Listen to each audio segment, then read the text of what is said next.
internet ijtimoiy tarmoqlarda tarqalgan video yuzasidan surishtiruv ishlari olib borildi. Surishtiruv ishlari olib borilganda 01-702 OO bo'lgan avtomobilligi aniqlanib, ushbu avtomobilga qonun doirasida chora ko'rildi.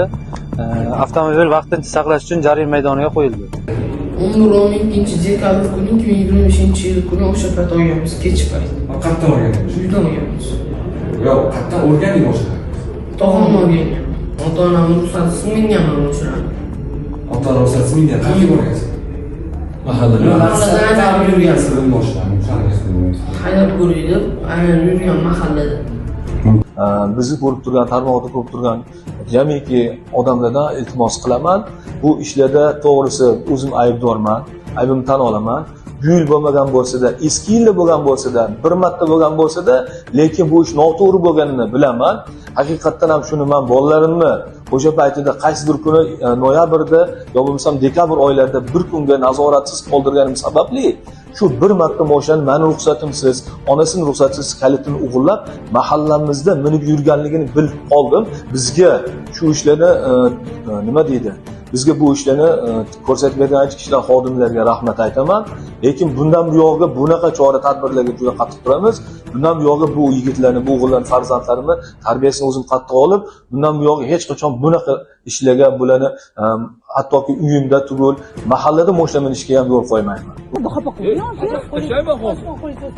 Qonun hammaga bir xilosga. Bizda prosta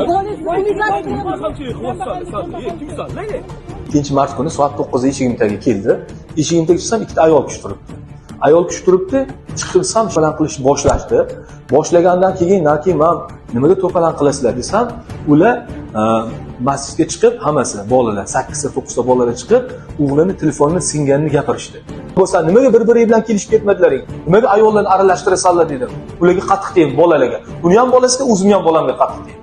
1981-yilda. 81-yil. Yosh bolalar. To'ppa-to'g'ri. Jamiyatda o'zimizda o'rnimiz bor. To'ppa-to'g'ri. To'ppa-to'g'ri. Qolaversa bizani davlatimizda qonun bilan hamma narsalar belgilab berilgan.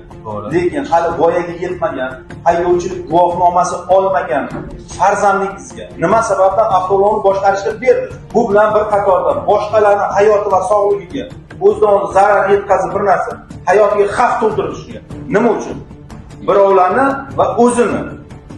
Men bolalarimga shu yoqqacha hozir 2026-yil 8-mart kunigacha hayotda qo'liga kalitni bermaganman. Men bular meni cho'ntagimdan qas 2025-yil noyabr yo dekabr oylarida meni ruxsatimsiz meni cho'ntagimdan kalitni olib, mashinani yuvib ko'chaga olib chiqqan bo'ldi.